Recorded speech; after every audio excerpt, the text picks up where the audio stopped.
ئێستا خاوەن پێداویست تایبەتەکان خۆپیشاندانیان ئەنجام داوە. بابان ئەنوەر پامنێرمان ڕاستەخۆ لەگەڵدایە. بابان سڵاو لێبێ، زانیاریمان بۆ بگوازەوە لەسەر خۆپیشاندانی خاوەن پێداویست تایبەتەکان لە سلێمانی.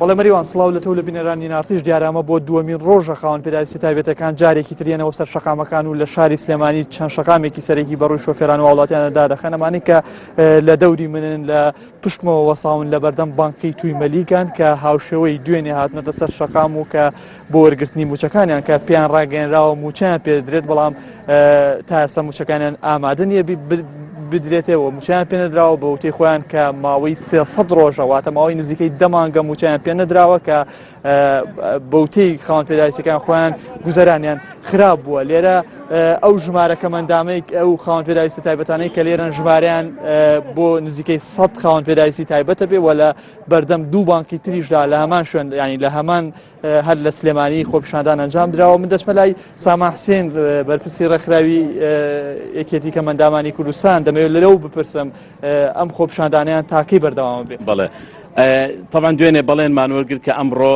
دوێنێ بەهۆی لیستەکان حازر نەبووە. ئەمڕۆ موچەی خاوەن پێداویستی تایبەتەکان ئەدرێ، بەڵام کاتێک کە هاتوونەتە بەردەمی بانکەکان نەک هەر لیست و پارێتیانێ هەر مۆزەفیشیتیانێ. بەڕاستی ئێمە جۆرێکە لە سوکایەتی کردن بە خاوەن پێداویستە تایبەتەکان. یەک هەفتەیە دەستی بەم خەڵکە ئەکەن. ئێمە کێشەی ئێمە ئەسە نییە کە موچەمان وەرنەگرێت، 300 ڕۆژە ئێمە موچەمان وەرنەگرتووە، یعنی کەمترین موچەمان هەیە لەسەر ئاسی هەرێم. دوای ئەوە موچەکانمان لە 150,000 بۆ بە 90,000، لە 100,000 بۆ بە 60,000، یعنی دوای 300 ڕۆژ، دوای 9 مانگ ئەم کە مەندامانە هاتوون 60,000 وەرگرن. ئەوە دوو ڕۆژە کاڵتە بە عەقلیانەکرێ. یعنی نازانم حکوومەتێک ئەمەنە بێهەز بێت، ئەمەنە بێشعور بێت، ئەمەنە بێهەڵوێز بێت لەم ڕۆژە گرنگەدا. دوای ئەو بەیانی پێنجشەممە دەوام نییە، جومعە دەوام نییە، شەممە دەوام نییە، دووشەممە ڕەمەزانە، بیرێک لەم خەڵکە ناکەنەوە. یعنی زۆر سێرە من حکوومەتی وا بێشەرمم نەدیوە لە لێ جوڵاتەکان. کاکسامان ئێوە لەگەڵ بەرپرسانی باڵای حکوومەتدا کۆبوونەوە وەکو ڕێکخراو چ وەڵامێکیان دابێتان؟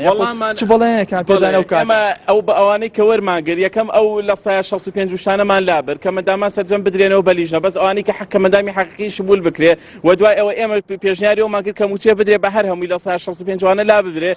دوای ئەو وەزارەتی دارایی ڕەزامەندی دەربڕی و هەفتەیەکە بڵاوی کردێتەوە سێشەممە کە مەندامان بچن موچە وەرەگرن. ئێستا ئەوە نە سێشەممە، نە چوارشەممە، نە پێنجشەممە، نە جومعە، نە شەممە، هیچ موچە نییە. بەڕاستی ئەم خەڵکە لە شوێنی دوورەوە هاتووە، خەڵکی تایە ڕیشی سپیە، بە ئافرەتە، بە تەمەنە، چەند سەرخێزانی پارەی قەرز کردووە، بەڵکو ئەو پارەی بخاتە گیرفانی بیباتەوە، بەڵام هیچ ینی ئەمانە هەر هەز بە هیچ ناکرد. بەڕاستی دیارە مەریوان ئەوانەی کە لێرەن